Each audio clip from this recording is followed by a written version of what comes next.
What is going on, StreamYard community? I hope that everybody is having a fantastic week.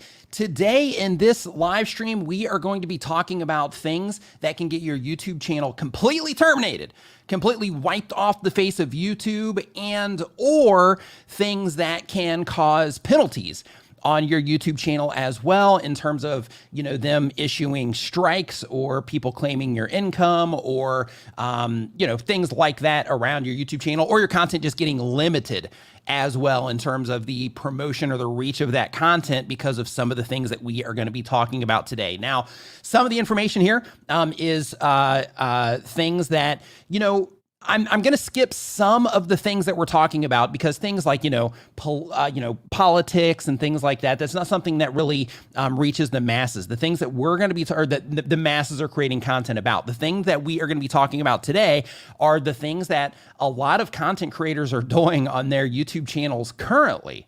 Tons of content creators are doing this stuff, and they do not know that they are in violation.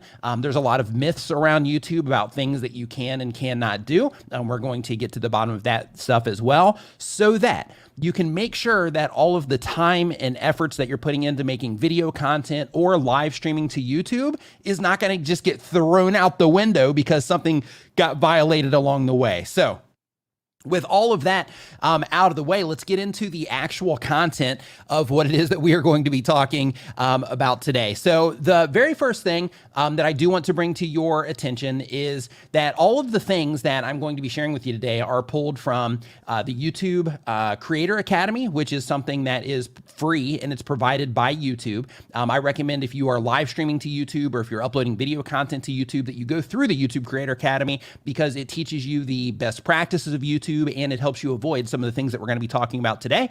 The information is also pulled, and I'm pulling most of the screenshots from this area actually, just because it's put together in a better way visually. But some of the information is also being pulled from the Google support pages, the YouTube side of the Google support pages, which is called YouTube Help. So you can find all of these things there yourself, or if you're interested in direct links to all of the things that I'm talking about, I can drop that link in the community on Facebook for the StreamYard community. So just let me know there, post there, make sure that you tag me, and then I will drop the links there. Or maybe I'll just update this video, after the fact and just go ahead and put them in the description here so that you can come back here and just grab the links out of the description. Yeah, that's what we'll do. That'll be way easier. So that's what we're going to do. So the very first thing that I wanted to talk about, and I'm actually going to be pulling up some web pages here, just kind of showing you the different things and how they relate to what it is that you're doing on YouTube.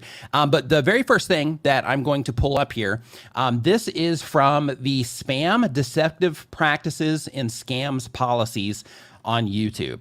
Now, as we go through this, again, some of these things are going to apply directly to you, some of them are not, but I guarantee you, as we go through this list, there's something on this list that's most likely going to be questionable on your channel or something that you might be doing to where, you're putting yourself at risk. So because of that, you want to make sure that you stick around, and we're also going to be doing a Q&A here later on in the stream as well, once we get through the content of the stream. So the very first thing, like I mentioned before, we're going through the Spam, Deceptive Practices, and Scams policies here on YouTube. And in this situation, they're just saying, if you're posting content, not to post content on YouTube if it fits any of the descriptions that are noted below. So the very first one that I would like to mention here on this list is video spam. And that is content that's excessively posted, repetitive, or untargeted, and does one or more of the following: promises viewers they'll see something, but instead directs them off-site; gets clicks, views, or traffic off of YouTube by promising viewers that they'll make money fast, because I know a lot of content creators make content like this. And I know, since, this is on the StreamYard channel, I know that there's also a lot of marketers here, on the StreamYard YouTube channel that, will be watching this. So I do want to let you know that if you are sending people off site, it's fine, but you just have to be, a little bit careful with the language that you're using when you are sending people off, depending on what it is that you offered. And of course, you just got to make sure that you're being above board with everything it is that you're doing. But this one right here, I'm going to skip because I have a pretty good idea that most of the people that are going to be watching this are not, trying to spread malware or anything like that. So again, I'm going to be skipping through these. I already got my list put together, the ones that I'm going to be covering, but the things that I am covering are the things that apply to the masses, right? The things that I see on a day-to-day basis that content creators are doing. But the very first one here that matters to everyone is the misleading metadata or thumbnails. And that's where you're using your title, thumbnails, description, or tags to trick users into believing the content is something that it's not. Now, this could be looked at as clickbait, but just a few things that I want to keep in mind when it comes to this is when it comes to clickbait on YouTube, there's a difference between actual clickbait, misleading people, and being compelling. When you are misleading people, what you're doing there is you're essentially just going to destroy the performance of your video in the first place, because as soon as somebody clicks on your video, your audience retention graph is going to look like a hockey stick, because those people are going to leave when they realize that they're not getting what it was that they expected when they clicked on the thumbnail. So because of that, the video itself will kind of self-correct this problem. But I just want to let you know that you want to make sure that with your content that you are being compelling, but you don't want to be misleading in any way, shape, or form. So you want to make sure that whatever it is that you are making your content about, you want to make sure that you are delivering on the promise of what it is that you're doing. The next thing on this list. Hey, what's up, Doug? Hope you're doing great, man. Next thing on this list as we keep on going down, and I'm going to skip through the manipulated metadata because or manipulated media, because that's another one that, that isn't going to be, for most of us, that's not something that we're going to be using. Same with all this voter stuff. But one thing that is common on YouTube is people trying in a bunch of different clever ways to go into other people's video content and leave comments trying to get people over to their videos. There are some videos on YouTube that actually suggest that you do this as a way to get traffic to your YouTube channel. And I want to let you know that these types of things are frowned upon, not only frowned upon on YouTube, but they're actually, against the community guidelines. So right here, it says for incentivization spam, content that sells engagement metrics such as views, likes, comments, or any other metric on YouTube. It also includes content where the only purpose is to boost subscribers, views, or other metrics, offering to subscribe to another creator's channel solely in exchange for them subscribing to your channel, also known as sub for sub content. So one thing that I want you to know is that, there are live streams on YouTube where people, they call them like small creator growth streams and stuff like that. And the idea is people will go live and they'll leave this live stream running. And the concept is that people will go into that live stream as just a way to get followers. So the idea is that the other people in that live stream will go and they frame it around supporting, but they, support other content creators that are in that live stream. There's also Facebook groups around this and all of that. But I just want to let you know that when you participate in that type of activity, you are going against the community guidelines of YouTube and you are putting yourself at risk, and they delete channels all the time because of this. In fact, when I open up my browser, I have a cascade of windows that I have set to open up in Chrome. One of those is the YouTube community forums. And with the YouTube community forums, every single day I see lots of people in there. Hey, my channel got deleted for no reason, no reason. My channel got deleted for no reason, no reason. Well, the reason in most cases, of course, there's always errors that happen, but the reason in most cases is because people are violating things that we're going to be going over, for the rest of this stream, but they don't realize it because they don't actually look into what it is that they should or should not be doing on YouTube. The next one is the comment spam. Comments where the sole purpose is to gather personal information from viewers, misleadingly drive viewers off YouTube, or perform any of the prohibited behaviors noted above. And this one right here is another one. So let's say that, you did watch one of those videos where like, hey, you can grow your YouTube channel by going and participating in other, let's see, your option to crop green screen. Yeah. So really quick for DC The Truth, you want to submit those requests to StreamYard directly because then it will actually get, documented so that they can, put them on the list, so to speak.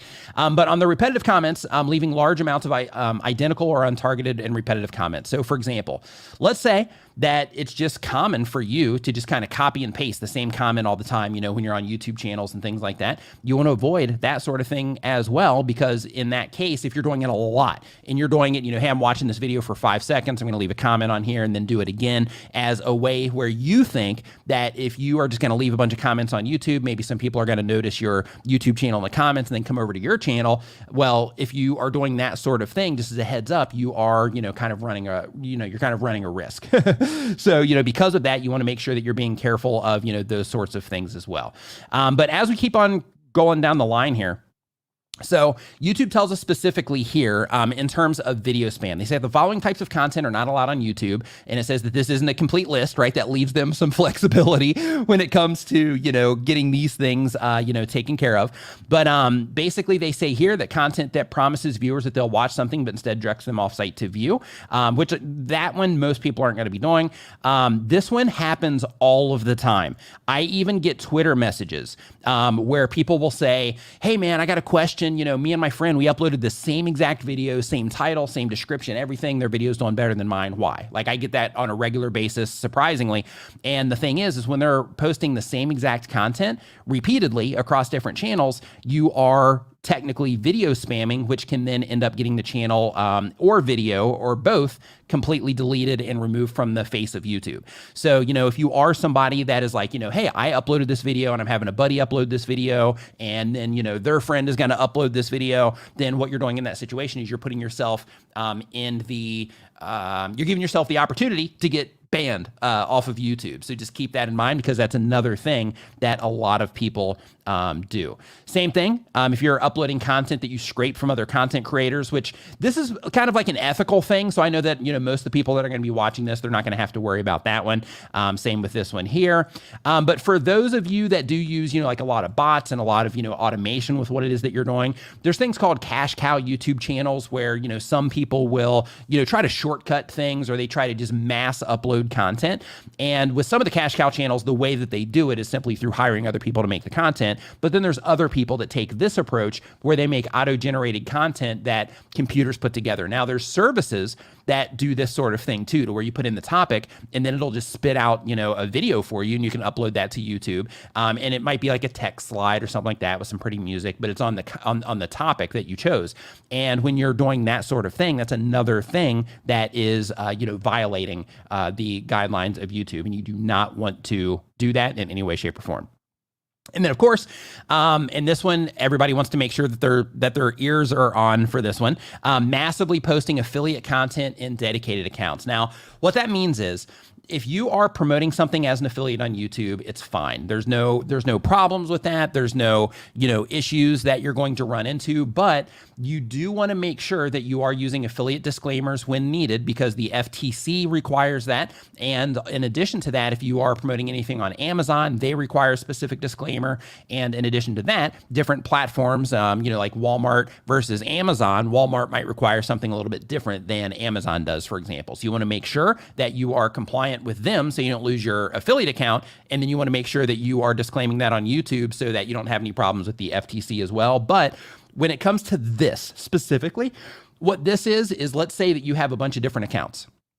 And through those bunch of different accounts, you are, uploading the same video or slight modifications to the same video so that you can try to dominate a search term so that you can, have the, people come in and that you get commissions off of that thing. Now, that's different than uploading, multiple videos where you do them in different ways and things like that. With this, what you're doing is if you've ever been in the internet marketing world, you've seen this all over the place. But basically what it is people will make these like crappy videos and they will just upload them in mass, just trying to grab some attention. Before you buy X, watch this. But it's just a low quality, low effort video that's made for the purpose of just uploading that affiliate content, but there's no real value attached to it. They're just trying to get people to click on that link so that they'll get cookied so that then they will ultimately end up with a commission for that.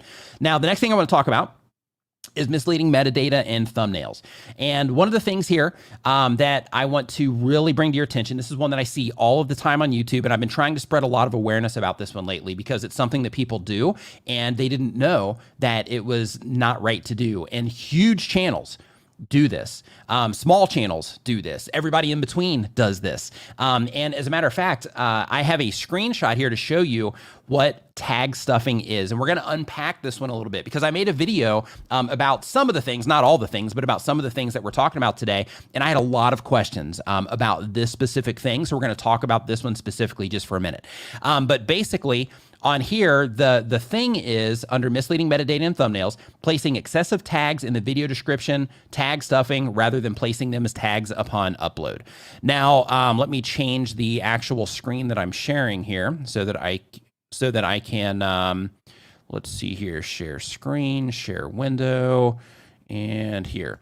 So when it comes to tag stuffing, this is what tag stuffing looks like. And you can see here, and this is actually somebody that was making a video about how to grow a YouTube channel, which is kind of funny. But this channel had over 100 and something thousand subscribers on it. They were not in the YouTube help space, but they were, just a regular, a content creator making content about, what it is they make content about, but they happened to make a YouTube video. And here they had like 100 and something thousand subscribers. And if you scroll down in their video description, you see this. And what this is they have, tags here, and then it says, how to start a YouTube channel, how I blew up on YouTube, how to grow on YouTube, Kelly Stamps YouTube help, Kelly Stamps YouTube advice, and so on. But you can see, I'm not going to read them all, but you can see here that it's literally just a list of the tags or keywords that they are trying to show up for this or get attention for this particular video. Now, this specifically is misleading metadata, and it's tag stuffing, and this is against the community guidelines, and you can get your videos taken down for this. And if they find it on multiple videos, then of course that's multiple guideline strikes, which then can ultimately resort in your channel getting deleted. Now, there's some additional things in this screenshot that I want to bring to your attention. As part of the misleading metadata, which is not on this page, it's in the YouTube Creator Academy. But one thing that they also mention is that you're not allowed to use the names of other content creators in your tags either, unless the name of the person that you are using in your tags, if the video is about them, it's fine. Or if they are a part of the video, like if you're collaborating with them or something like that, then in that case, that's okay too. But when it comes to this situation here, she's using, or this person was using Kelly Stamps YouTube and Kelly Stamps YouTube advice. They were using that right here in their tags, in their tag stuffing process here. And the video had nothing to do with Kelly, and Kelly was not in the video or anything like that. So, because of that, it's just really important that that even if one of the tools that you use, if you use TubeBuddy or vidIQ or Tubix or anything, if they suggest to you another creator's name, do not click on that tag. Do not add it to what it is that you're doing, because you could put yourself in violation if you do that. So in most cases, it's not going to be something that, is going to be a big issue, but all it takes is one person to see it and then report it, and then bam, you can end up with a guideline strike. Now, for clarity, some things that I want to talk about. The very first is that you also see in that screenshot, there's some hashtags down in the bottom. Hashtags are fine to use.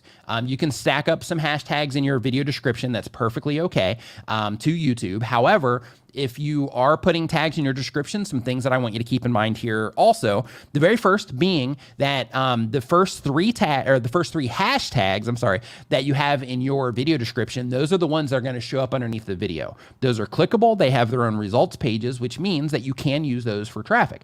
So if you are going to use hashtags, you want to make sure that you are focusing on 3 that are going to show up underneath the video. You can use up to 15, and if you use more than 15, then YouTube sees all of them as being invisible. It basically invalidates all of the hashtags that you have if you have more than 15. So you want to make sure that you keep that to 3, but if you want to add more, you can, but anything more than 15, they're going to end up taking it down. Now, another thing that is extremely regular, or not regular, but common, I should say, on YouTube is the use of celebrities and, famous people in your thumbnails. Here, one thing that they do mention is a thumbnail with a picture of a popular celebrity that has nothing to do with the content is misleading metadata. So this is another thing that can end you up in a situation to where you have, a problem. So there's a channel out there, and I'm not going to call them out, but there's a channel out there that, they talk about all these different things, but they have one celebrity that they use in all of their thumbnails.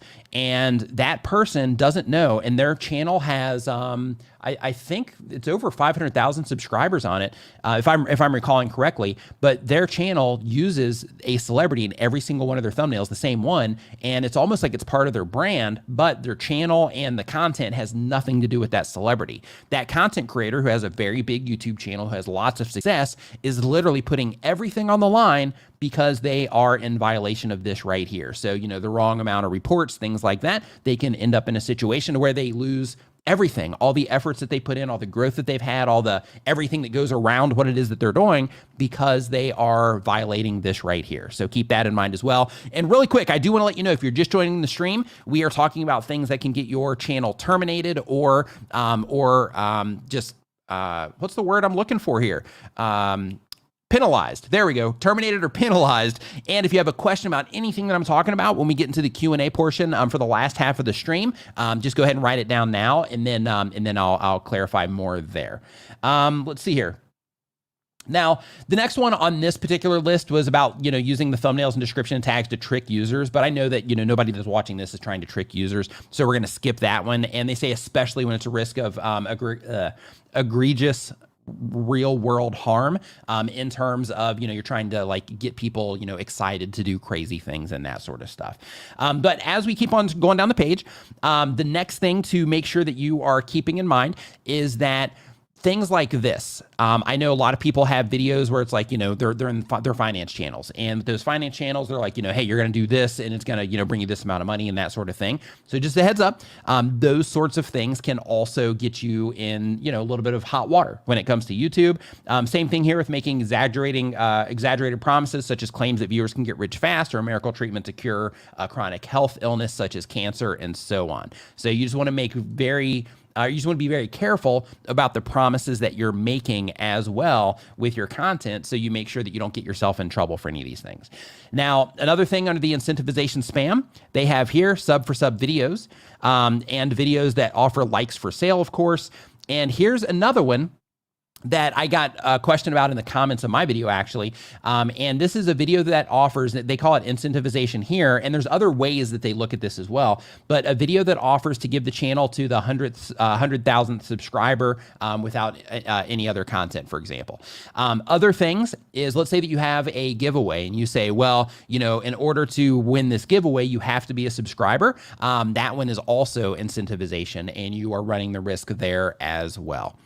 Next thing that we have on this list is our comment spam, and they say that the following types of content are not allowed on YouTube. And again, it's not a complete list, but the one thing that I'm going to bring your attention to here as well is, hey guys, check out my channel /video here, when the channel /video has nothing to do with the video it's posted in.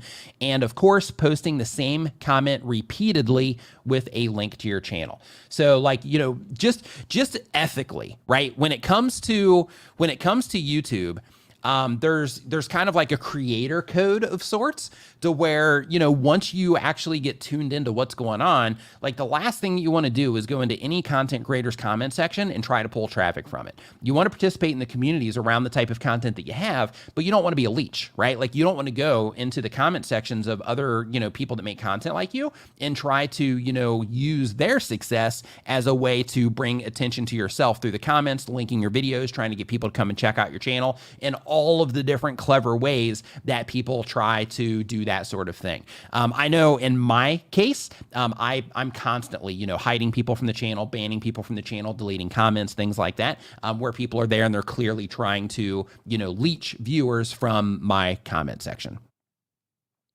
Another thing, especially here on the StreamYard channel, that I do want to bring to your attention as well, is the live stream abuse. Now, in most cases, I'm sure everybody here is going to be okay, but I do just want to let you know that, using your phone to stream a television show, using third-party software to live stream songs from an album, that sort of thing, is another thing that can get you in, we'll just call it hot water when it comes to YouTube, so that you don't end up, losing everything, based on violating some of these rules. Now, another page that I'm going to bring your attention to, and this is another one that a lot of people don't know. So let's say you have a YouTube channel, and on that YouTube channel, let's say that you just kind of let it go, and you're just like, hey, you know what? I'll let it kind of grow in the background, but I'm not going to, check in on it a lot because I'm working on this other channel instead. But that channel's bringing you leads, or that channel's bringing you ad revenue, or that channel's bringing you anything. They tell us here that in general, users are expected to be active members within the YouTube community. If an account is found to be overly inactive, the account may be reclaimed by YouTube without notice. Inactivity may be considered as not logging into the site for at least 6 months under that account, never having uploaded video content, which wouldn't apply if, like that part doesn't even matter. Not actively partaking in watching or commenting on videos or channels. So just as a heads up, if you're not actively commenting on videos or channels, that one's not going to be that big of a deal. But you want to make sure that if you have any YouTube channels that you are, even if you're like, hey, I'm going to take a break for a year and then come back to YouTube, whatever, you still want to log in from time to time, go around, answer some comments if you have content on that channel. If you want to maintain that account, at least go and watch some videos, interact a little bit on the platform so that you don't have to, so you don't have to worry about it. So you can put your mind at ease. Hey, what's up, Square Table Degenerates podcast? Hope you're doing great. Let's see here. So next up on our list, we have the fake engagement policy. So YouTube doesn't allow anything that artificially inflates or increases the number of views, likes, comments, or other metrics, either by using automatic systems or serving up videos to unsuspecting viewers. So just a heads up. They have here as well that content that solely exists to incentivize viewers or engagement is also prohibited. So if the content is up there and the whole thing is kind of like a like my video, I'll like your video, sub to my content, I'll sub to mine, comment on my stuff, I'll comment on yours, anything like that, then you are putting yourself at risk. And as you can see here, content and channels that don't follow this policy may be terminated and removed from YouTube. And I also want to bring this one to your attention as well, which a lot of you know this, but here on the StreamYard channel, again, I know a lot of you, are marketers, or you give people access to your YouTube channel to help you with things on the back end. It's important that you trust the people that you're giving access to, because they have here that if you hire somebody to promote your channel, it's still, right? Like their decisions impact your channel. So if they mess something up, it still falls back on you. So because of that, you want to make sure that when you're hiring people and things like that, that you trust the people that you are giving access to, because their actions, if they end up tag stuffing your videos, then, or they end up, commenting around YouTube with, links to all these different things, trying to bring attention to you because they think that that's what marketing on YouTube is, then in that case, they are putting your channel at risk. And if you have like a brand account or something like that, or just a channel for your company, then you're putting yourself in a situation to where, that person could end up, violating, the terms of service of YouTube and causing you to lose your company channel. And that's absolutely something that you don't want. So just be aware of that as well. Let's see here. So kind of like third party, offering to subscribe. And again, they keep hammering this one home, offering to subscribe to other channels if they subscribe to your channel. And they also mention that you are allowed to encourage viewers to subscribe, hit the like button, share, and leave a comment. But the thing is it's not in exchange for you doing the same thing to them, right? So you're not incentivizing them by saying, do this for me, and then I'll do this for you. You encourage them to just do it on your content, right? So just wanted to make sure that you know that one as well. And as we keep on scrolling down, let's see here, not allowed on YouTube. I just want to make sure, because I had all these open and I've gotten notes from these, and I just want to make sure that I don't miss anything here that is important to make sure that I share with you. Okay, we're going to move on. Okay, so next up on the list, we have vulgar language. So how many people here, just by, just give me a hashtag me, how many people here swear or use vulgar language in your YouTube videos? Just give me a hashtag me. But when it comes to YouTube, you can use profanity in your content, but you just don't want it to be excessive, right? Because if it's excessive, then you can start limiting yourself. Because some of the things that happen is that, your YouTube content, YouTube has something called restricted mode. Okay. Yeah, so swearing is one thing, but excessive is another thing. So as long as you're not going, crazy and, you're not just getting too out of control, it's fine. But you just want to make sure that you are being mindful of that, right? You don't want to be excessive about it. If you drop, an F-bomb here or there, whatever, while you're playing a game, then, that is what it is. But when you are in there and, you're just saying all types of, things, or, like, Doug mentioned here, unvetted moderators can wreak havoc on some channels as well. Absolutely. Same as I think comes to, like your live stream chat. If you are in somebody's live stream and let's say you start an argument with somebody or they start it with you and then you start getting profane there, those types of things can also fall under harassment. And if you're also using the excessive profanity, then it's kind of like like the perfect storm to end up getting yourself in hot water just by, participating in those types of things. But another thing is the use of heavy profanity in your video's title, thumbnail, or associated metadata. So I've seen thumbnails, and I'm sure you have as well. I've seen, plenty of thumbnails on YouTube that will have profanity directly in the thumbnails, like a, big F-bomb going right across the thumbnail. That is something that, can get you into some hot water on YouTube. So you want to make sure that regardless of the type of content that you make, that you don't do that sort of thing. Now, again, we're on the StreamYard channel here, and I know that most of the people that are going to be watching this are, they're not going to be doing, some of the things that we're talking about, but some of the things they are already doing, or, that they need to know about, or that you need to know about. So because of that, we're not going to spend too much time on this one, because I think that most people aren't going to be doing that. So the next thing that I want to bring to your attention is on the affiliate side. So first off, when it does come to, and this is under the linking policy for external links, all of this stuff here, again, because we're on the StreamYard channel, this isn't something that's really going to matter to you, because, you guys aren't, linking out to, questionable things, right? I'm going to trust that from the community here. But some things to keep in mind, though, when it does come to all of these things that we're talking about, is they show us here that this policy, and this applies across the platform for everything, but they're making the note here for this policy because it's link specific. But they say that it applies to videos, video descriptions, comments, live streams, and any other YouTube product or feature. And to please note that that listing is not a complete list. So in a nutshell, if it happens on YouTube, then you gotta be mindful of it. But like I mentioned before, on the affiliate side, they say here that the affiliate content does not violate YouTube's terms of service. However, massively posting affiliate content in dedicated accounts may violate our policies around spam. You can learn more about what's allowed in spam deceptive practices and scams policies, which is one that we went over already. So I just wanted to, bring that to your attention and let you know that if you are, promoting something as an affiliate, it's fine. But again, just make sure that you're putting the appropriate disclaimers in there for the FTC, and then of course for whatever it is that you're promoting, if they do require certain things to be in your video description so that you can maintain your affiliate account, you want to make sure that you have those things in your description as well to make sure that, you're playing by the rules and that everything is, above board, so to speak, because we put a lot of work into this stuff, right? Growing our YouTube channels and all the hours and time and thought and effort and blood and sweat and tears that we put into, making our content, the last thing that we want is to, make a mistake like this and end up, getting it all, taken away, so to speak. So next up is I want to let you know, and I'm going to drop this link here directly into chat, but YouTube, there's tons of people that do giveaways and things like that on YouTube, and YouTube has very specific giveaways. Rules about giveaways. I'm just going to drop this one right in the chat right now because this one's important. They're all important, but this one, because I know a lot of people will do giveaways for the sake of, just doing a giveaway. So I want to make sure that you are up to date with this because YouTube does require that you, do very specific things when you're doing giveaways and contests. So I'm going to go through these really quickly for you because I know this is one that, if you're not doing them already, maybe, once you cross a certain milestone, maybe you're going to give something away, or maybe you're going to have some type of build up to a milestone to where you're going to give something away then, or you're just going to do it from a promotional stance if you are a business owner and you're using YouTube for business.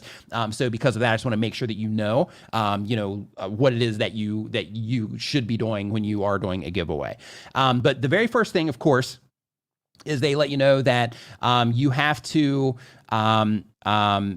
for the general rules and requirements that you're solely responsible for your contest. Your contest on YouTube must comply with all relevant federal, state, and local laws, rules, and regulations, including U.S. sanctions. Your content cannot infringe upon or encourage, and this one's really important right here, encourage the infringement of any third-party rights or participation in any unlawful activity. You cannot ask the viewer to give all rights for or transfer ownership of their entry to you.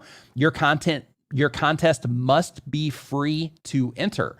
You and your third party and a third party may not manipulate metrics on the YouTube service to misrepresent genuine viewer engagement with the YouTube service. These metrics include numbers like views, likes, dislikes, and subscribers. You cannot associate YouTube or affiliate YouTube with your contest without YouTube's prior written consent. This rule prohibits, among other examples, expressly stating or doing anything that suggests that YouTube is involved with or has endorsed your contest in any way. You also need to have official rules for your contest. contest. And this is something that a lot of people don't do. It says you must have a official set of rules, which includes links to the community guidelines and indicate entries that don't comply will be disqualified. State all disclosures required by all applicable federal, state, and local laws, rules, and regulations, including U.S. sanctions, and are wholly compliant and consistent with the YouTube terms of service. Your contest must be conducted and all prizes awarded as outlined in your official rules. Basically, what that's saying is, if you say like, hey, this is, oh, I didn't even realize that this wasn't pulled up. But what that's saying is like, hey, if you are, if you're promising this in the giveaway, like that's what you got to do, right? So just make sure that that you're being legit with your contest. You're responsible for your rules in all aspects of your contest administration. Your rules must clearly state, and this one's really important, clearly state that YouTube is not a sponsor of your contest and require viewers to release YouTube from any liability related to your contest. And you must include a legally compliant privacy notice in your official rules. This notice explains how you'll use any personal data you collect for the contest and adhere to that use. So, and then of course they have a legal disclaimer down here because they have to. But when it comes to the doing giveaways and things like that, very specific rules that you need to follow. So of course, make sure that you are doing that. And again, we're going to be getting into the Q&A part here in just a minute. And once we get there, then I'll start answering the questions that are coming through right now. Next thing. So a lot of YouTubers, we will come up with channel names and we'll be like, hey, this is a cool channel name, I'm going to use this. But we won't, research to make sure that, that there's not like a trademark on that name or a part of the name that we're using. And because of that, from time to time, creators are forced to change their channel names or give up their channels or whatever it happens to be because they are infringing on trademarks. So because of that, you want to make sure that you are not infringing on any trademarks in any capacity at any time with the content that you're putting out there, because, again, it can cause, I wouldn't call this one a penalty per se, but it can make it to where you have to kind of change everything up. And if you've already built branding around, that name, then if you were forced to change it later, then, that can end up causing some complications around your online brand. In addition to that, we also have the firearm policy. So for firearms, one of the things to make sure that you're keeping in mind. Now, I know, a lot of people here aren't going to be, showing people how to make, ammo and that kind of stuff. But some little details here that I want to bring to your attention, because we are on the StreamYard channel about live streams. And they say here that live streams that feature someone holding or handling a firearm, regardless of whether or not they're firing it, note, this does not include firearms in video games. So if you're a live streamer and you are making content, let's say you have a shop where you sell, those things. Well, you can't live stream on YouTube and be handling them. If you are, then you are putting yourself at risk and you can end up. Another thing as well, I know that, on my channel, we have a lot of like homesteaders that watch the channel and preppers and things like that. And, part of that in a lot of cases is also, just personal protection.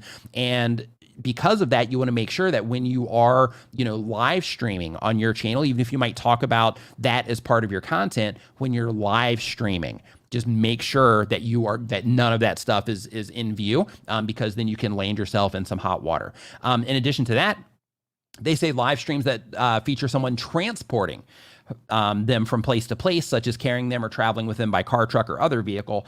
And then again, saying that it does not include them in video games. So, because of that, for live streaming specifically, I just want to let you know that, that you cannot be showing that stuff in your videos. So in addition to that, another thing that I want to make sure that I bring to your attention as well is, there's services out there, and I'm not going to name drop any, but there's services out there that send emails to content creators en masse.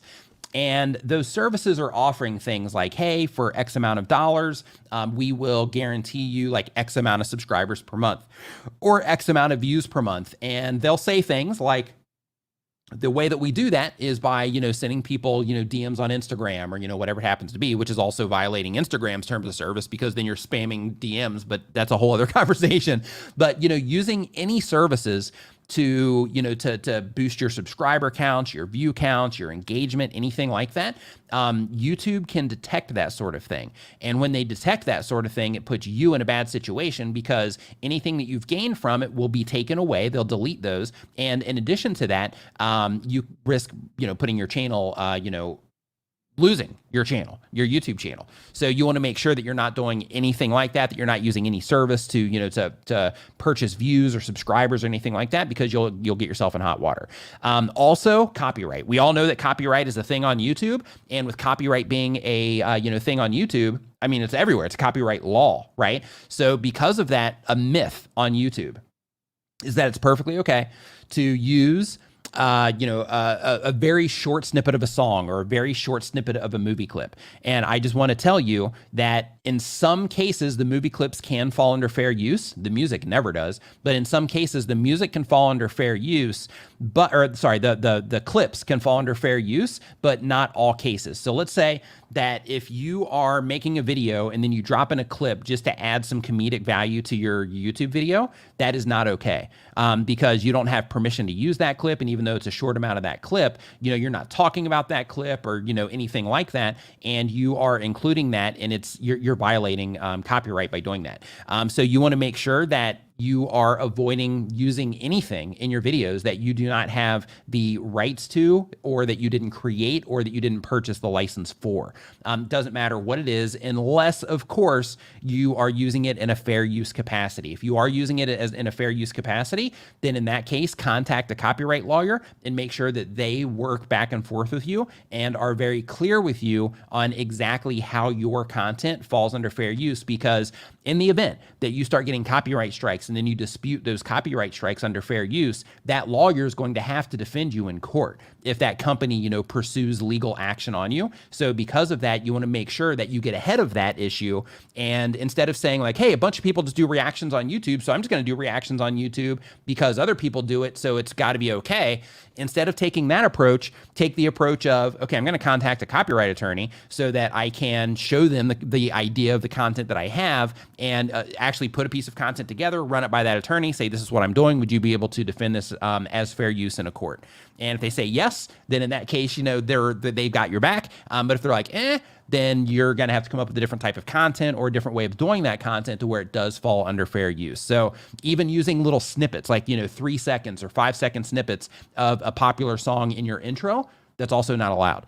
There are services like Licked.com to where they have licensing to where they work with some of these companies in order to be able to use some music, but even with them you end up with like copyright strikes, but then you can dispute them through their system and then you get it removed. But it's all a headache, and for everything like that you use, you end up just creating these bigger and bigger headaches through what it is that you're doing. And the thing with YouTube, in my opinion, is this whole thing's supposed to be a good time, right? It's supposed to be a good time, and it's supposed to be, doing something that you enjoy, right? Like, hey, I'm doing this because I love it. And, when you are, doing those types of things, you're putting yourself at risk. And here's the worst part of all of this.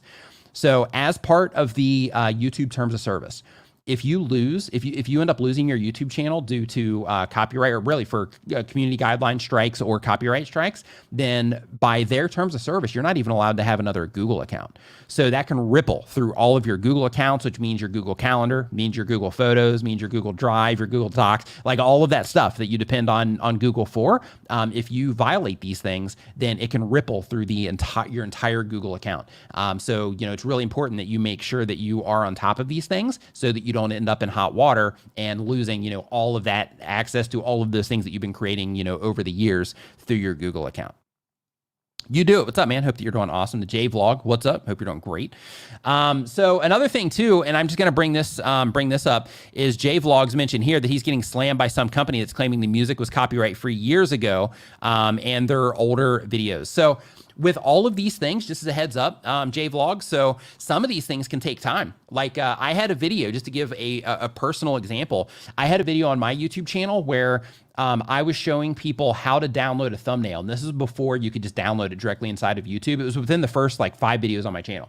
And this was back in 2014. And I made that video and I showed people how to grab a thumbnail off of YouTube without using that download option because it wasn't there. And I made it clear in the video. I mean, in transparency, like when the video first started, I'm wearing a ski mask and you hear crickets and it's all dark. And I'm like, I'm going to show you how to take anybody's thumbnail off of YouTube, right? So right there, bad first impression because I made it look creepy. And context is something that's really important when it comes to YouTube. When you're doing anything is, filling out your description so they can have context, clear context on exactly what it is that you're doing. But there, that I was at fault there for starting the video that way. But once the video started, I made the disclaimer and I said, hey, look, this is only to be used on your thumbnails on your channel, because when somebody creates a thumbnail for YouTube, that is a work of art. And when you upload that work of art, then you have that copyright. And when you download somebody else's thumbnail and you use it in your videos, then technically they have that right to that thumbnail. So because of that, when people submit copyright strikes on YouTube, you can submit a copyright strike for the content. You can also submit a copyright strike for the thumbnail. So it's really important to make sure that you're very mindful about the imagery that you're using in your thumbnails as well, and that you're not just going to Google image search and looking for something and then pulling that down. You want to make sure that if you are on Google Images, that you are sorting by the licensing to make sure that you have something that is free for commercial use, because if you're monetizing your YouTube videos, then that puts you in a position where you are using it for commercial use. So you just got to be careful, out there when it comes to all of this stuff, because, it can definitely get you in trouble, and it's just not worth it. So let's see here. So criticism is almost always fair use, so is transforming the content, but it's very hard to prove it. And that proving part is the thing. And you have to be so confident that you're able to prove it, that you're like, hey, when I publish this piece of content, like I'm willing to go to court over this, right? Because essentially that's what you're doing. If those claims come in, then, if you have to go and you have to fight it in court, then, you've put yourself in that position, and you knew that when you were actually uploading the content. Yeah. Same thing with Facebook. You lose your Facebook, your Oculus, Instagram, WhatsApp. Yeah, you lose access to WhatsApp, everything. Yeah, I feel you right there. And that's why I don't post a lot in Facebook. I just post to groups where I need to, because I have an Oculus sitting back there. Oh, let's see here. So let's see here. As we keep going here. So if you have any questions, let's go ahead and just put a Q in front of the question, so I know it's for me instead of it being like a side conversation in the chat. But when it comes to this stuff, I just wanted to make sure that some of those things, like when you're like, you don't want to buy any type of subscribers or engagement, anything like that. You want to make sure that the tags that you're using, that those are going into your tag box. Now, when it comes to tags, one note that I did have here that I want to make sure that I share with you as well for clarity is that when you use tags in your tag box, that's one thing, but it's also okay to include tags in written language as part of your description. So as an example, if your video is about, like a Rode Procaster, then one of your tags would be Rode Procaster. And of course, you would write, in your title, learn, this review of the Rode Procaster, takes you step by step through all of the options that you have. The Rode Procaster came out in, whatever year it came out, blah, blah, blah. In your description is actually, writing everything out in natural language. That's okay. But, you want to make sure that you're just not overdoing it. So just be mindful of, how you're putting your metadata together, because you do not want to have it, come back against you. Let's see here. So for the questions, very first one here, we have Magic Prepper. Hey, what's up, man? Hope you're doing great. Says, is appealing ad restriction decisions a risk that the manual review might cause more problems on your channel?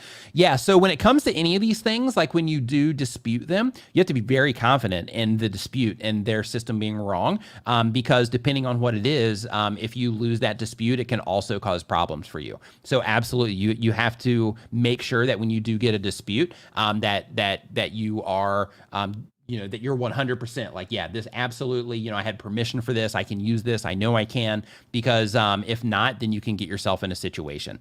Same thing with your, if it's, if they turn your monetization off and you keep, trying to appeal it, then that's another thing that can actually get you booted in terms of, your ad revenue from your YouTube channel as well.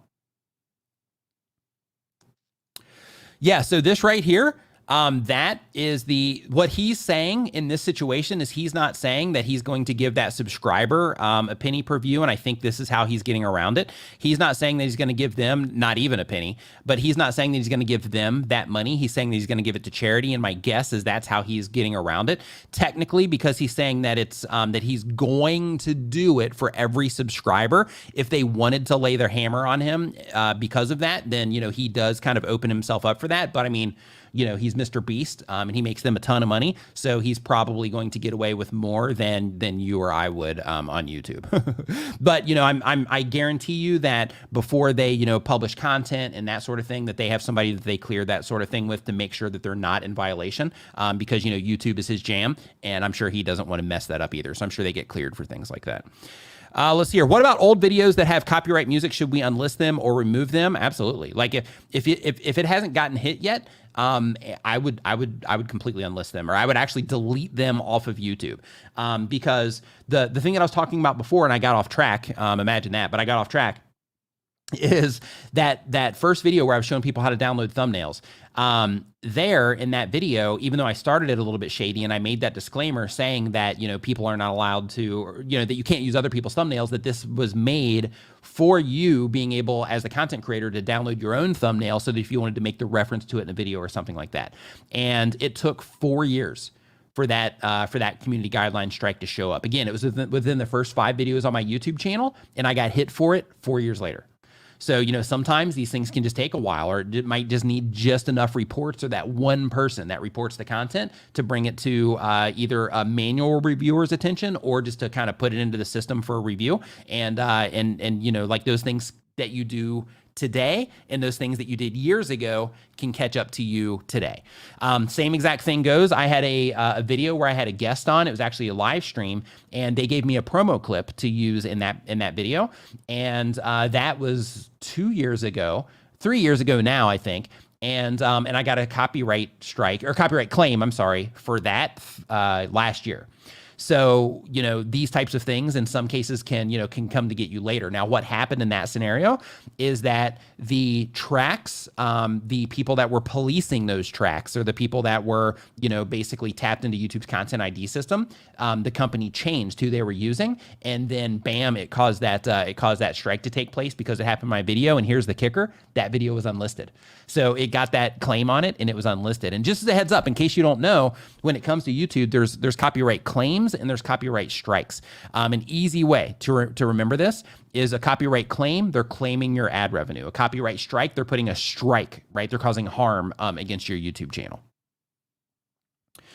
Let's see here. We got that one for Beanie. How do I fight it if someone purchases bots to target your channel? I can't get a hold of an actual person to speak to. Yeah, you won't. I'm pretty sure that it was done by a competitor's channel's moderator. Yeah, so when you're getting botted like that, the best thing that you can do is just send a message to Team YouTube. They're going to send you some canned response, and it's not really going to be that helpful. This is why it's good to be compliant with all this stuff, because once you get caught up in something like this, like the avenues that you have to get assistance are extremely limited. So some places where you can get assistance is you can go to you can @ Team YouTube on Twitter. You can @ YouTube creators on Twitter. YouTube has a community help forum. So if you just go to YouTube community forum, then if you go to Google and you look for YouTube community forum, that'll pop up.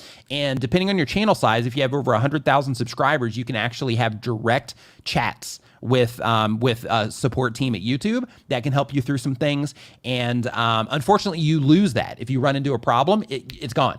Like right when that problem shows up. So then it kind of makes that, useless, really.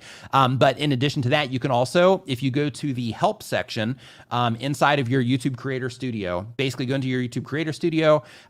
If you're on a desktop computer, if you go to the navigation on the far left, down at the very bottom, you're going to see a little help icon. If you click on that, that's going to open up another page. And there you can submit a form that sends them an email, and then they'll get back to you via that email. But like if somebody's just targeting the channel from the outside, there's nothing that can really be done about that, because there's no way that they can stop something that's just randomly hitting them from the outside. I mean, technically they could put like what's that called, like cloud Cloudflare or something, I think it's called, where it would just kind of block, the traffic coming into YouTube. But, realistically, they can't do that.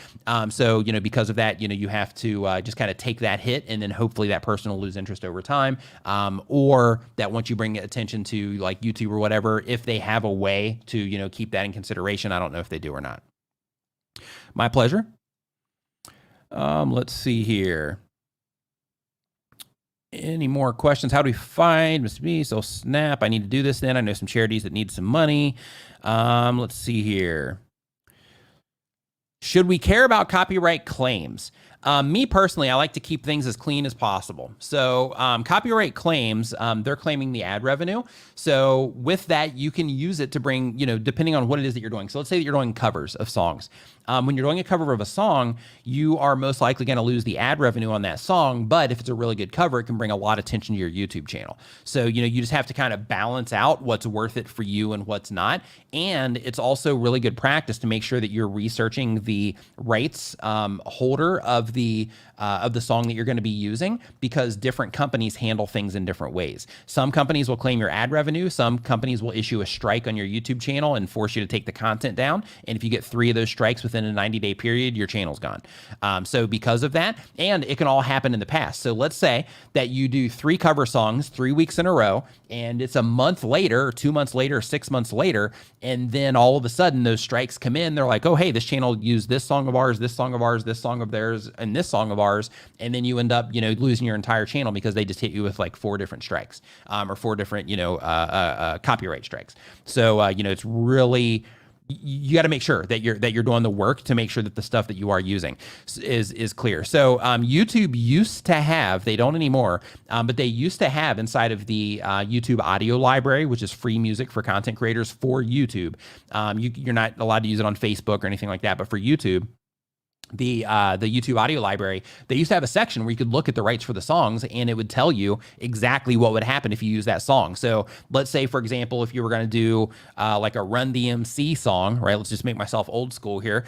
But if you're going to do like a Run DMC remake or a cover or something like that, then what you would do is you would go, at that time, you would go into the YouTube audio library, you'd put it in their little search field, and then it would let you know, hey, this company, this is how they handle, copyright issues, which was really awesome. But unfortunately, they ended up taking that away.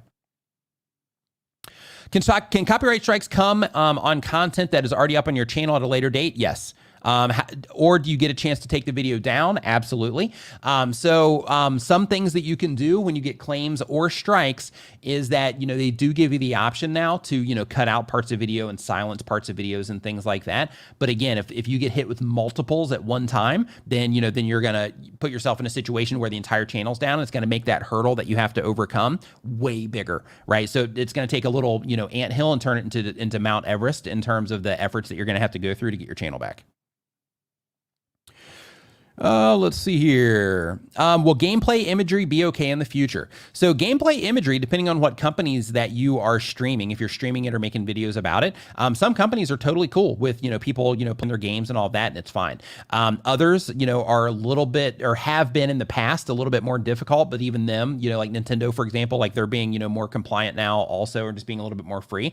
But what you want to do is you actually want to go to the websites of the individual companies that you are going to be playing their games and look for their rules on playing their games on YouTube or just on the internet in general.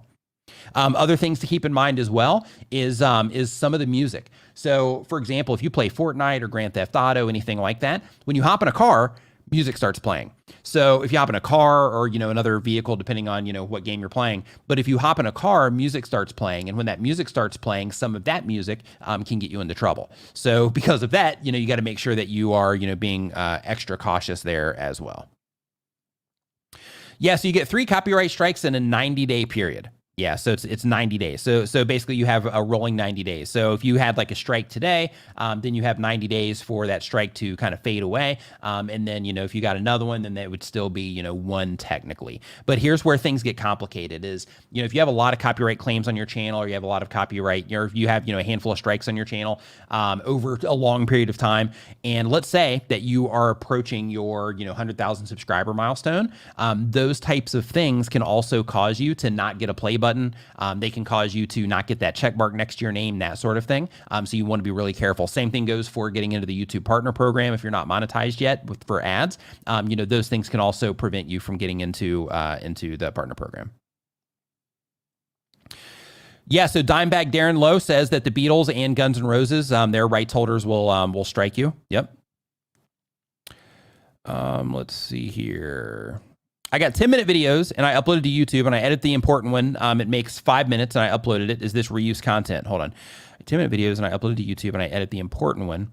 It makes 5 minutes and I upload. So what you're saying is you have 10 minutes of video. If you uploaded 10 minutes to YouTube, but then you have another version that you cut down to 5 minutes, is it reuse? No, because with it being 5 minutes and it being, like if you cut it down to 5 minutes, then you made it a different piece of content. So you're using the same footage, but you're using it in different ways, and you're creating a new piece of content from that footage. So the idea on reuse is this. Okay, let's say that while I'm streaming this right now, I'm streaming this to like 10 other YouTube channels. That puts me at risk, right, of reuse. Let's say that I published a video on this channel, and then I published that same video on my channel, and then I published it to Dee's channel, and then I published it to Roberto's channel, and then I published that video to Daniel's channel, and it's all the same video, just uploaded to a bunch of channels. Then that is also reuse. So that's where that comes in. Oh boy, is it. Yeah, so copyright violations, they generate billions of dollars. I'll actually tell you because they have it in their YouTube press page. Let's see here. So they actually say here, let's see here for the users. Yeah, they say specifically that they generate billions of dollars. Hold on. Over the past 5 years, we've paid out over $2 billion to partners who have chosen to monetize their claims using Content ID. There's 9,000 plus partners using Content ID, including many major network broadcasters, movie studios, and record labels. YouTube's partners have claimed over 800 million videos. Think about that. I'm going to show this just so you can see this. Look at this. I'm going to zoom in. Right, when we're talking about things being a common mistake, right? Look at this. YouTube's partners have claimed over 800 million videos since Content ID was implemented. We have more than 75 million active reference files in our Content ID database. It's one of the most comprehensive in the world. And it's even won a Primetime Emmy. That's crazy. But just as a heads up though, like if you're a content creator, right? Because that's kind of like on the negative side, but I mean, good if you're a copyright, if you're making, original content and music and stuff like that. But another thing that's awesome for content creators, if you are, live streaming to YouTube or you're putting out video content on YouTube, the number of channels earning 6 figures per year on YouTube grew more than 40% year over year. The number of channels earning 5 figures per year on YouTube grew more than 50% year over year. And the number of channels with more than 1 million subscribers grew by more than 65% year over year. So all of the people that are like, oh, YouTube's toast, YouTube, you can't start a YouTube channel and like just, and have things go wrong, right? It's just this big, massive thing that's just growing and growing and growing and growing. And it comes down to your ability to, learn how to tap into it, which is, what some of the content here on the StreamYard channel's for, content on my channel's for, the YouTube Creator Academy, which is free, provided by YouTube. What that's for, to help you learn how to tap into it. Let's see here. Claims of videos are taped. I have claims on concert videos I have taped. It is not someone's content, but the content that you are taping is someone's content. So that's where technicalities are going to get you. So when it comes to, they even mentioned, I'm not sure if you were in here earlier, but one of the things they also mentioned for live streaming is that, like, let's say that you take your phone, and this is the same exact thing that you're doing when you're at a concert. If you take your phone, I'm trying to find the screenshot here for you so I can show you exactly where it was, if I can find it here. Let's see here. Yeah, right here. So what it is that you were doing is similar to this, but just in a different way. So here they have the following types of content are not on YouTube, and it isn't a complete list. For live stream abuse, you're using your phone to stream a television show, using third-party software to live stream songs from an album. So like when you are recording a performance, that performance is protected. And if there's music in that performance, then that music is also protected. And as soon as you are recording that and re-uploading it to YouTube, what you're essentially doing is you're recording that thing taking place, that music, you're just recording it through your speakers and then just re-putting it up there. But that still means that music, that original music that you're recording, is still original music, and that people still hold the rights to that music. You just happen to record it. If that wasn't the case, then that would make it really easy. Like, it's good that that law's in place, because then the way around that would be like, okay, yeah, I use this song in my video, but I recorded it off the TV first using my phone, and then I dropped it in my video, right? So that would be people's like way around that. So yeah, that's still a violation, and can get you claims on your content.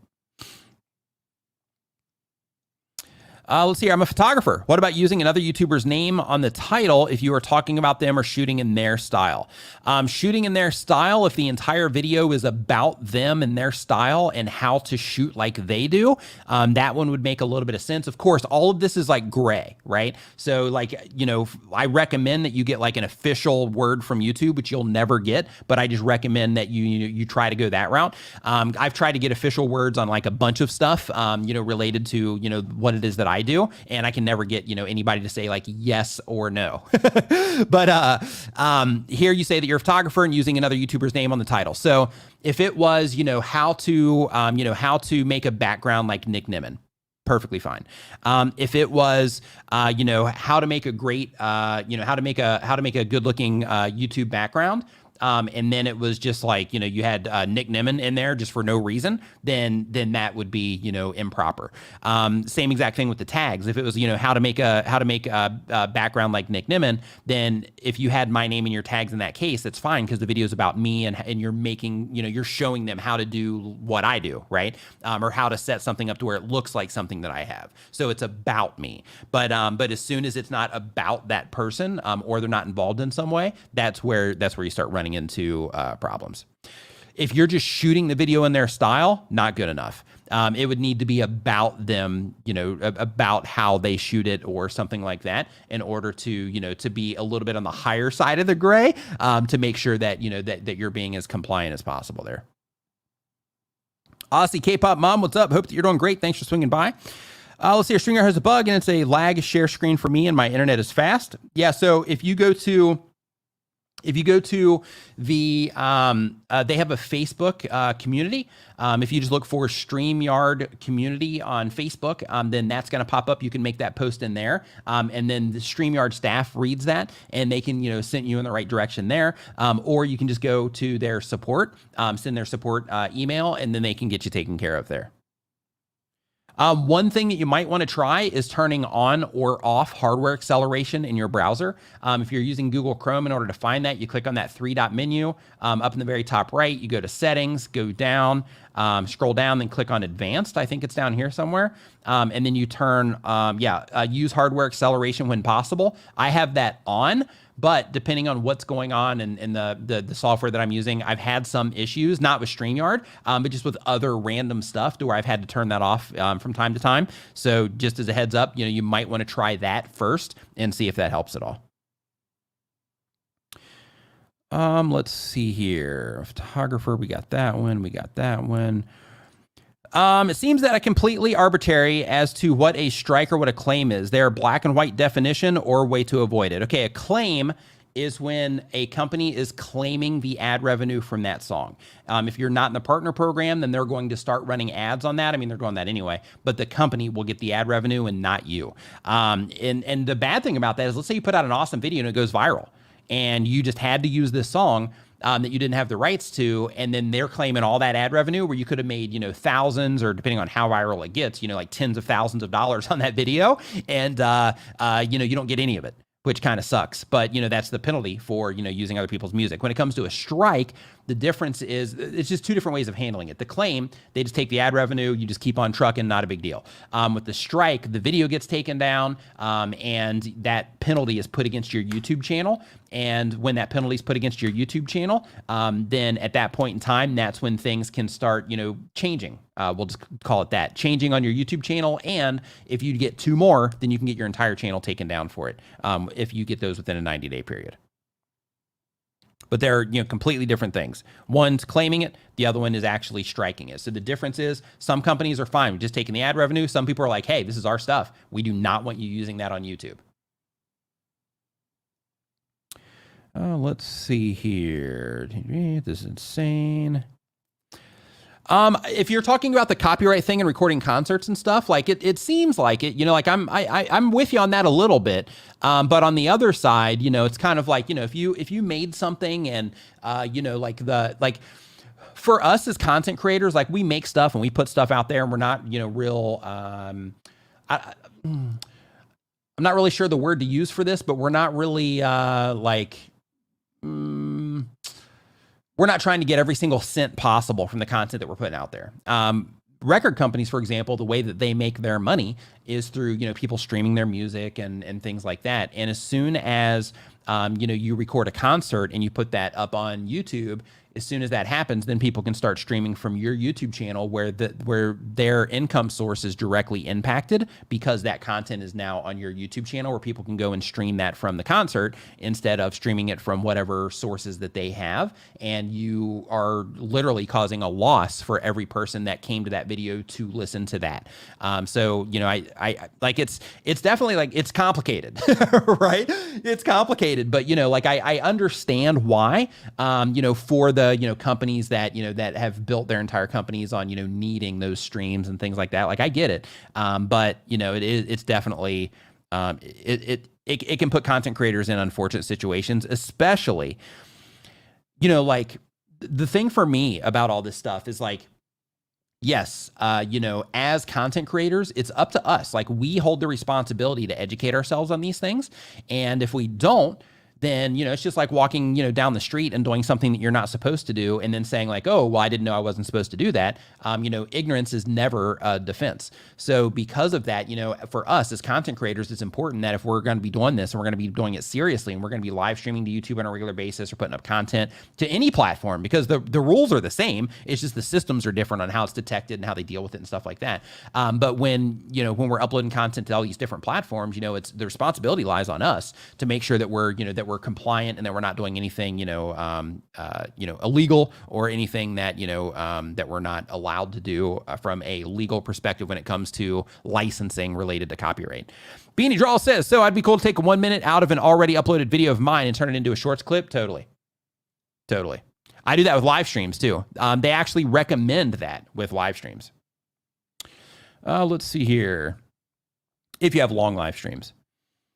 Let's see here. Attack the national anthem. Nice. Oh man. Yeah. People get hit for weird things. Like, people have been hit on YouTube for humming songs, for singing like one line out of a song. Like people have been hit on YouTube for all kinds of, interesting things like that. Let's see. Gotcha. I understand now. That affects a lot of my content. My pleasure. Human City Junction says, why do so many people try to figure out how to get around the YouTube copyright system instead of creating original content? I think that some people do that because they either don't know how to create original content, or they just think that their content would be better if they added some of these things to it, or they just flat out don't know because they see other content creators doing it. Like, so like if somebody watches, like a Logan Paul video, and then they see like a popular song that he uses, if they're not paying attention to content like you're watching right now, if they're not paying attention to this type of content or content that I make on my channel, or, when YouTube announces something, they're not following Team YouTube on Twitter or YouTube or anything like that, then, they're just out of the loop. So they're making that the assumption on what they can and cannot do based on what it is that they see other people do. And what they don't know is that, like Logan Paul, for example, if he's going to use a song in his video, then either one, he's okay with taking the hit on the claim, or two, he has somebody that he runs that video through for clearance and make sure that they get the license to actually use that song in the content so that he can make money from the video. So, there's a business side of being a YouTube content creator. So there's the front facing side of like, hey, I'm on video and I'm doing all this awesome, fun stuff. But then there's the backside of being a YouTube content creator. And that backside includes things like paying taxes. It includes things like, making sure that you are getting the rights for things that you're using and that you have licenses for, the music that you're using or the clips that you're using. For example, any of the stock websites, you can get licenses from any of the stock websites, any of the places where you buy music from, like Epidemic Sound, for example.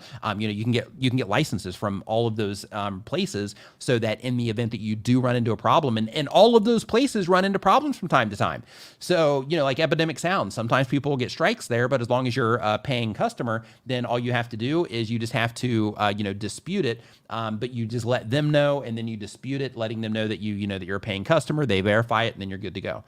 So every now and then there are glitches like that. But if you are just diligent about what it is that you're putting out there, and you try to play by the rules, it's not something that's going to negatively impact you. There might be an inconvenience from time to time, but outside of that, it's nothing that's going to massively negatively impact you. That's a good video right there. That's a really good video. What's up, John, man? I hope that you're doing great, dude. Let's see here. No. Let's see as we keep on going. Okay, I have a Zoom meeting and I share a screen via StreamYard platform and I feed live to YouTube. Is this allowed content?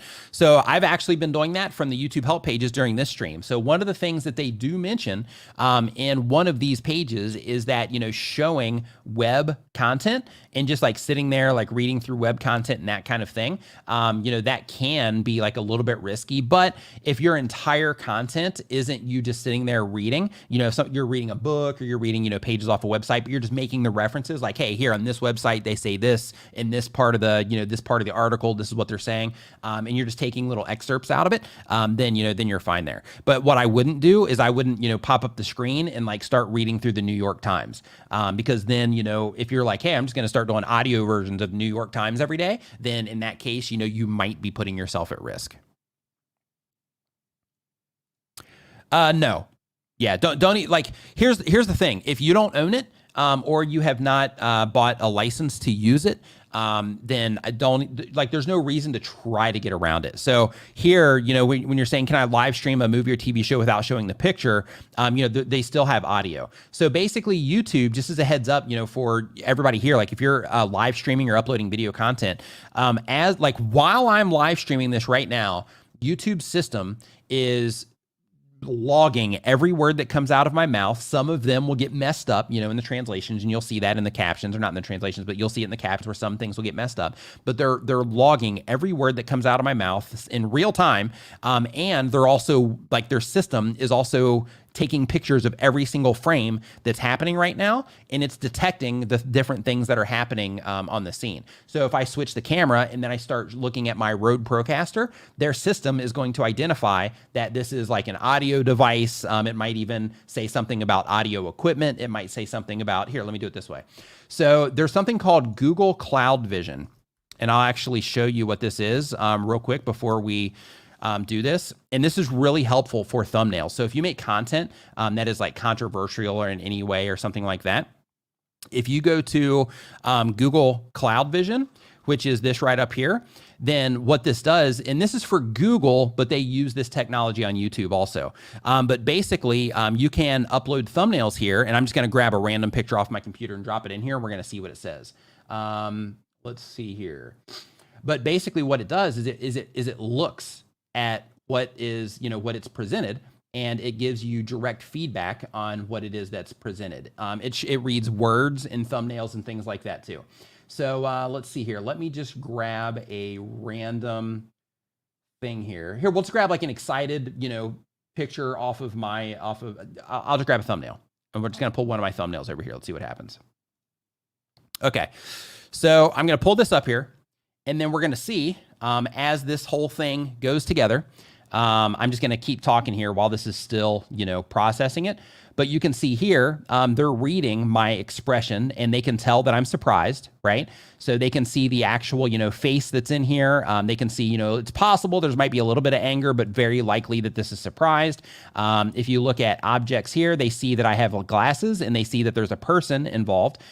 For the labels, they have forehead, nose, glasses, chin, mouth, blue, because the background, jaw, beard, vision care, gesture. And the vision care, like maybe the video is about this. Gesture, cool. Hey, at least Google thinks I'm cool. That's a win. That just made my day. Okay, so Google thinks I'm cool. That's good.